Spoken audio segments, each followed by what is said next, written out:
आणि आता पाहूयात मोठ्या राजकीय बातम्या। शिवसेना उद्धव बाळासाहेब ठाकरे पक्षाकडून माझं कुंकू माझं देश राज्यव्यापी आंदोलनाची हाक। पहलगाम हल्ल्याच्या पार्श्वभूमीवर पाकविरोधात क्रिकेट खेळण्याची परवानगी दिल्याचा निषेध। मातोश्रीवरती झालेल्या बैठकीत जिल्हा प्रमुखांना तीव्र आंदोलन करण्याच्याही सूचना।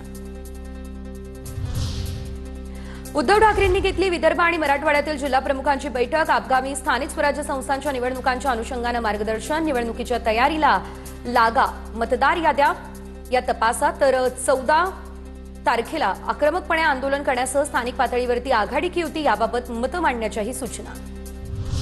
नाशिकमध्ये विविध मुद्द्यांवरून ठाकरेंची शिवसेना आणि मनसेचा संयुक्त निषेध मोर्चा। संजय राऊत बाळा नांदगावकर या मोर्चामध्ये सहभागी।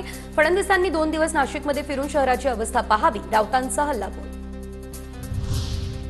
भावकीचा झोका आणि दररोजचा नवीन तमाशा। भाजपच्या आशिष शेलार यांच्याकडून मालवणी म्हणीद्वारे ठाकरे बंधूंवर टीका।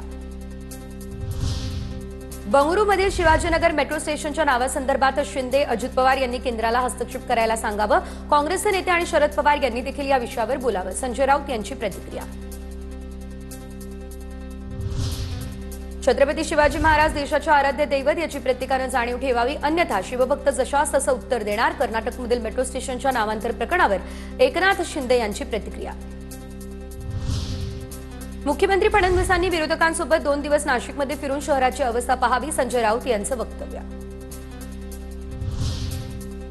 सोशल मीडियावर माझ्या विरुद्ध पैसे देऊन मोहीम चालवली जाते। केंद्रीय मंत्री नितीन गडकरींचा आरोप। 20% इथेनॉल मिश्रित इंधनाच्या वापरामुळे वाहनाच्या कार्यक्षमतेवर परिणाम होत असल्याची सोशल मीडियावरून होते टीका। अजितदादांनी सत्तेचा वापर करून सिंचन घोटाळा पचवला। दादागिरी करून अजित पवार यांनी ऊस दर ठरणारी उपसमिती नेमली। राजू शेट्टी यांचा आरोप।